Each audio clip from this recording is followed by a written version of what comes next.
नमस्कार। आज हम एक बहुत ही जरूरी विषय पर बात करने वाले हैं, थेरेपी। हाँ, थेरेपी शब्द तो काफी कॉमन है, पर शायद इसकी समझ उतनी नहीं। बिल्कुल। क्या है ये असल में? क्या ये वाकई काम करती है? तो आज हम इसी पर थोड़ी गहराई से बात करेंगे। हमारे पास एक पॉडकास्ट का अंश है, मन की बात, अपने आप से जुड़ने की यात्रा। अच्छा। हाँ, जो सेल्फ टेयर और मेंटल हेल्थ पर फोकस करता है। तो चलिए देखते हैं कि थेरेपी के बारे में जो आम धारणाएं हैं, उनके पीछे की सच्चाई क्या है। बिल्कुल। और सबसे पहली धारणा तो यही है ना, कि थेरेपी मतलब कोई बहुत बड़ी मानसिक परेशानी। हाँ, जैसे लोग सोचते हैं कि ये सिर्फ पागल लोगों के लिए है, जो कि बिल्कुल गलत है। एग्जैक्टली। वो पॉडकास्ट अंश भी यही कहता है। थेरेपी असल में वो एक सेफ स्पेस है। सेफ स्पेस मतलब एक ऐसी जगह जहां आप अपने मन की कोई भी बात, कोई डर, कोई उलझन बिना किसी झिझक के कह सकें। बिना इस डर के कि कोई जज करेगा। हाँ बिल्कुल, कोई जजमेंट नहीं। ये सब के लिए हो सकती है, किसी भी तरह की बात के लिए। अच्छा, तो ये सिर्फ गंभीर मामलों के लिए नहीं। पर फिर ये जो थेरेपिस्ट होते हैं, इनका रोल क्या होता है? क्या वो सलाह देते हैं कि ये करो वो मत करो? नहीं, ये एक और कॉमन गलतफहमी है। पॉडकास्ट में भी ये बात आई है। थेरेपिस्ट कोई जादूगर नहीं है जो चुटकियों में प्रॉब्लम सॉल्व कर दें। तो फिर वो एक गाइड की तरह है, मार्गदर्शक। उनका काम सलाह देना नहीं, बल्कि सही सवाल पूछना है।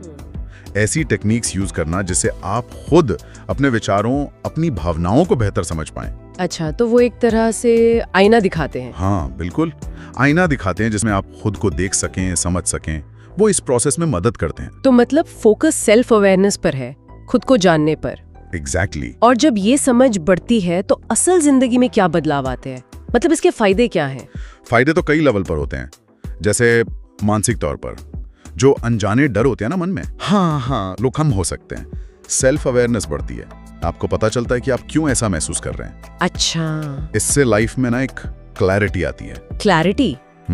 और ये सिर्फ अंदरूनी लेवल पर होता है या बाहर भी दिखता है, व्यवहार में?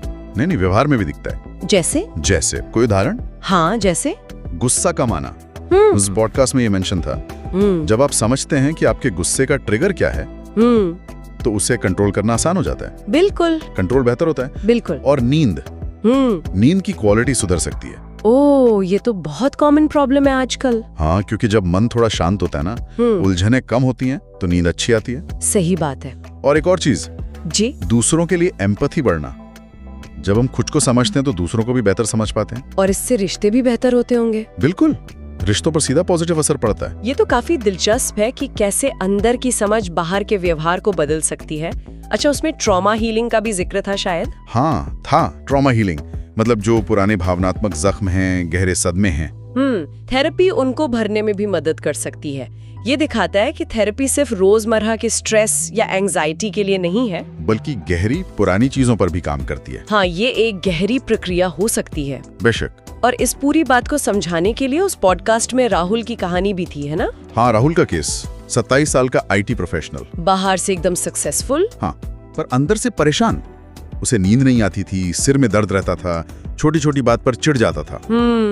तो उसकी कहानी यही दिखाती है कि बाहर सब ठीक देखने का मतलब ये नहीं कि अंदर भी सब ठीक है। और उसका थेरेपी का अनुभव कैसा रहा?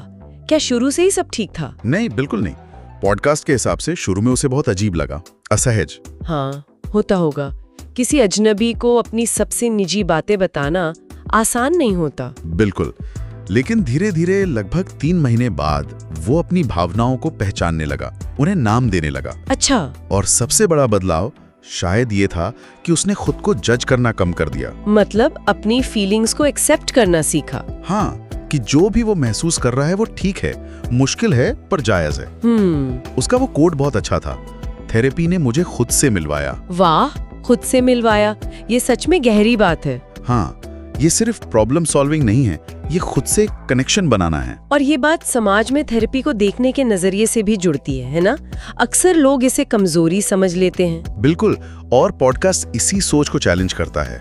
वो कहता है कि मदद मांगना, अपनी मेंटल हेल्थ का ख्याल रखना, ये कमजोरी नहीं है। नहीं, ये हिम्मत की बात है, सेल्फ अवेयरनेस की निशानी है। जैसे फिजिकल हेल्थ के लिए डॉक्टर के पास जाते हैं, वैसे ही मेंटल हेल्थ के लिए थेरेपिस्ट के पास जाना नॉर्मल होना चाहिए। बिल्कुल। अच्छा, क्या उसमें ये भी था कि किन सिचुएशंस में थेरेपी खास तौर पर मददगार हो सकती है? हाँ, कुछ उदाहरण थे, जैसे बहुत ज्यादा स्ट्रेस, एंजाइटी, किसी बात का गिल्ट या अपराध बोध, ब्रेकअप के बाद का दर्द, अकेलापन, हाँ, गहरा अकेलापन, ये ऐसी चीजें हैं जिनसे बहुत लोग गुजरते हैं। थेरेपी इनसे डील करने में सपोर्ट दे सकती है। और आजकल तो शायद मदद लेना पहले से कुछ आसान भी हुआ है ऑनलाइन ऑप्शंस के साथ। हाँ, ये भी एक पॉइंट था। कुछ ऑनलाइन प्लेटफॉर्म्स का नाम लिया गया था, better help, your डोस्ट, mind pairs. अच्छा, हाँ, तो इनकी वजह से उन लोगों तक भी मदद पहुंच रही है जो शायद पहले झिझकते थे या जिनके आसपास सुविधा नहीं थी। तो कुल मिलाकर देखें तो ये पॉडकास्ट अंश यही बताता है कि थेरेपी खुद को समझने, इमोशनली हेल्दी होने और लाइफ की चुनौतियों से बेहतर तरीके से निपटने का एक बहुत ही कारगर जरिया हो सकती है। हाँ, अपनी देखभाल का एक एक्टिव तरीका। एकदम सही कहा। तो चलिए आज की बातचीत को यहीं रोकते हैं। हाँ, और श्रोताओं के लिए एक सवाल छोड़ जाते हैं जो इसी चर्चा से जुड़ा है। जरूर। सोचिए, जब मन की बातें अंदर ही दबी रहती हैं तो बोझ बन जाती है ना? बिल्कुल। पर जब उन्हीं बातों को कोई सुनने वाला, समझने वाला मिलता है तो वही बातें राहत बन जाती हैं। सही। तो क्या अपनी अनकही बातों को आवाज देना खुद को वो राहत देने का पहला कदम हो सकता है? इस पर सोचिएगा जरूर।